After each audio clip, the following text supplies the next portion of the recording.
کہ کوئی میری وجہ سے اس ملک میں انتشار نہ ہو. ہم نے سارے پرامن 70 جلسے کیے, سب پرامن.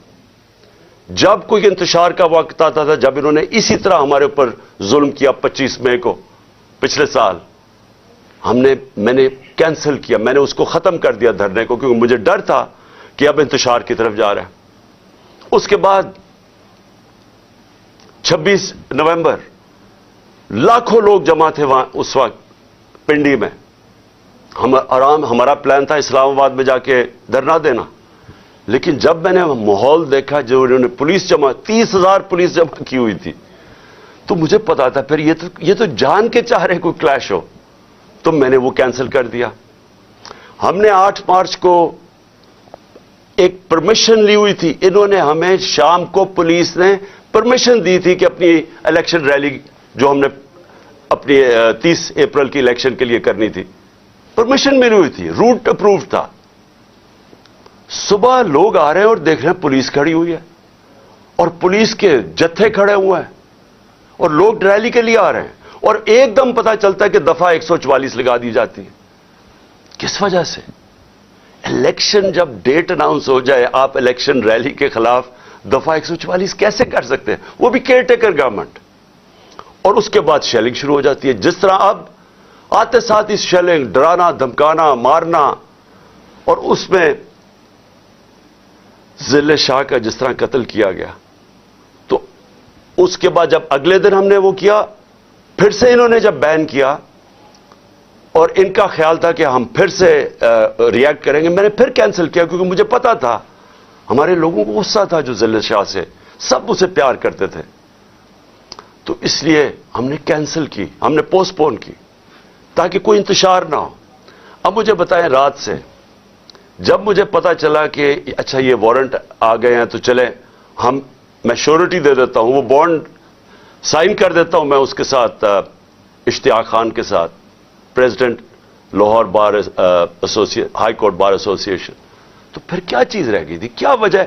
ابھی تک حملے ہو رہے ہیں, عدالت کے اندر ہمارا کیس پڑا ہے, عدالت میں ہم گئے ہوئے ہیں اسلام آباد میں اور لاہور میں, اور ابھی تک یہ شیلنگ رینجرز نے پھر اٹیک کر دیے. اور مجھے ابھی بھی نہیں سمجھ آئی کہ میرے گھر کی دیواروں سے کود کے اندر آ رہے تھے, کیا کوئی کمانڈو ایکشن کرنا تھا کہ عمران خان کو پکڑ کے لے جانا تھا؟ یہ کیا مذاق کر رہے ہیں اس ملک کے ساتھ.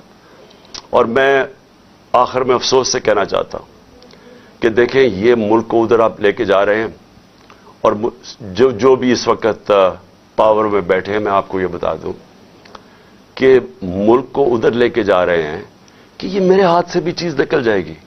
اب یہ جو لڑکوں نے, یہ تھوڑے سے تھے, جس طرح انہوں نے وہاں کھڑا ہو کے ٹیئر گیسنگ سب کے باوجود, اتنی بھاری پولیس کی نفری اس کے سامنے کھڑے ہوئے ہیں, صرف اس خوف سے کہ چیئرمین کو اٹھا کے لے جا کے یہ پھر جیلوں میں تشدد کریں گے. اور خوف یہ ہے کہ انہوں نے قتل کرنے کی کوشش کی تھی اور یہی اب جیل میں لے کے جا رہے ہیں. کسی کو اعتماد نہیں ہے ان مجرموں کو, یہ جرائم پیشہ لوگ ہیں, کسی کو ان کے اوپر اعتماد نہیں ہے. تو میں سوال یہ پوچھتا ہوں کہ جو اس وقت اقتدار میں بیٹھے ہیں, جو پاور میں ہیں, جو پاور کنٹرول کرتے ہیں پاکستان کی, اور وہ یہ نہیں ہے یہ جو رانا ثناء اللہ اور یہ جو شہباز شریف ہے جن کے پاس پاور ہے, کیا کوئی فکر ہے آپ کو پاکستان کی؟ کیا آپ کو فکر ہے کہ یہ ملک جا کدھر رہا ہے؟ کیا آپ کو فکر ہے کہ میں اگر آپ جب بھی مجھے پکڑ لیں گے کیا ہوگا؟ جیل میں چلا جاؤں گا, زندگی موت اللہ کے ہاتھ میں ہے, عزت ذلت اس کے ہاتھ میں ہے, کیا کر لیں گے آپ؟ اور زیادہ پارٹی طاقت میں آئے گی, لیکن اس کا جو نتیجے میں جو رد عمل آئے گا وہ کیا فائدہ ہوگا پاکستان کو؟ کس کو نقصان ہوگا؟ جس ملک کی معیشت ابھی بیٹھ چکی ہے, بھی بیکاروں کی طرح پیسے مانگتے پھر رہے ہیں, ملک سکڑتا جا رہا ہے, مہنگائی آسمانوں پہ ہے, مہنگائی ایسی مہنگائی پاکستان کی تاریخ میں نہیں آئی, تنخواہ دار طبقہ پس گیا ہے, بیچاروں کے پاس اس وقت حالات یہ ہیں کہ ان کا 2 ہفتے کے اندر ان کے پاس تنخواہیں ختم ہو جاتی ہیں. اس ماحول کے اندر انتشار پھیلانا, کیا یہ کوئی پاکستانی سوچ رکھے؟ یہ تو کوئی دشمن ایسے کرے ملک کے ساتھ تو یہ ہمارے ہاتھ سے گیم نکل جائے گی. یہ جو حرکتیں ہو رہی ہیں یہ میری اب یہ جو باہر لڑکے ہیں یہ میری نہیں سن رہے. جب ان کے اوپر یہ انتشار ہو رہا ہے اور یہ جو شیلنگ ہو رہی ہے وہ میری نہیں اب بات سنتے. وہ اب میرا کوئی کنٹرول ان کے اوپر نہیں ہے. اور جس طرح کی اب بمباری اور یہ سب کے ہاتھ سے نکل جائے گا. اس لیے میں کہنا چاہتا ہوں اپنی عدلیہ سے سب سے پہلے کہ دیکھیں امید صرف اب ہمیں آپ پہ رہ گئی ہے. یہ جرائم پیشہ لوگ جو گورنمنٹ میں بیٹھے ہیں یہ تو کوشش کر رہے ہیں کہ 80 کیسز کر دیے ہیں, یہ تو کیسز بڑھتے جائیں گے. یہ تو کوئی کبھی ایک عدالت کبھی دوسری عدالت, ان کی تو کوشش ہے کہ میں الیکشن نہ لڑوں یا میں کسی جیل میں چلا جاؤں اور یا سارا وقت الجھا رہا ہوں کیسز میں کہ کبھی ایک وارنٹ نکل رہا ہے. تو ہمیں تو صرف امید عدلیہ سے ہے, اور دوسری ہم امید لگا رہے ہیں اپنی جو اسٹیبلشمنٹ ہے اس ملک کی کہ کیا آپ کا انٹرسٹ پاکستان میں ہے یا نہیں ہے. تو یہ جو تماشا ہو رہا ہے اس کو بند کریں, ملک کا سوچیں. یہ جو بھی پلان ہے لندن کا اس کے اوپر نہ کام کریں. یہ ملک تباہی کی طرف جا رہا ہے. اور میری اپیل ہے آپ سب سے کہ اب اس ملک کا سوچیں. اب جن کا جینا مرنا اس ملک میں ہے, ہمارے تو کوئی باہر نہیں جانا, میں تو کوئی لندن نہیں جانا جس طرح یہ سارا ٹبر اٹھ کے چلا جاتا ہے یا دوسرا اٹھ کے وہ باہر چلا جاتا ہے. ان کی تو باہر پراپرٹیز اربوں ڈالر ہیں, ہمارا تو جینا مرنا یہاں ہے. تو میرا اکیلے کو فکر نہیں کرنا چاہیے, ہر اس پاکستانی کو اس ملک کا سوچنا چاہیے جو اٹھ کے لندن نہیں چلا جائے گا, جس کے باہر ڈالرز ہی پڑے ہوئے, ان سب کو سوچنا چاہیے کہ ملک جا کس طرف رہا ہے. اور اپنی عوام کو آخر میں آپ کو کہنا چاہتا ہوں, میں پھر سے آپ کو کہنا چاہتا ہوں, میں پکڑا جاؤں, جیل میں بھی چلا جاؤں, جو بھی مجھے ہو جائے, آپ نے یہ جو حقیقی آزادی کی ہماری تحریک ہے, آپ نے سب نے اس میں شرکت کرنی ہے. کیونکہ غلام قوم کا کوئی مستقبل نہیں ہوتا. یہ جو ایک چھوٹا سا طبقہ اوپر حاوی ہوا ہے, قانون کے وہ اوپر بیٹھا ہے, ہر قسم کا ظلم کرتا ہے لوگوں پہ, خوف کے اوپر ملک چلاتا ہے, سارے ملک کے وسائل کے اوپر قبضہ کر کے بیٹھا ہوا ہے, یہاں سے پیسہ چوری کرتا ہے, ہنڈی والے سے باہر بھجوا دیتا ہے. ملک کا ساری چوری کا پیسہ آج ان کے بڑے بڑے بینک اکاؤنٹس اور لندن اور باہر مغربی کیپٹلز میں ان کا پیسہ پڑا ہے.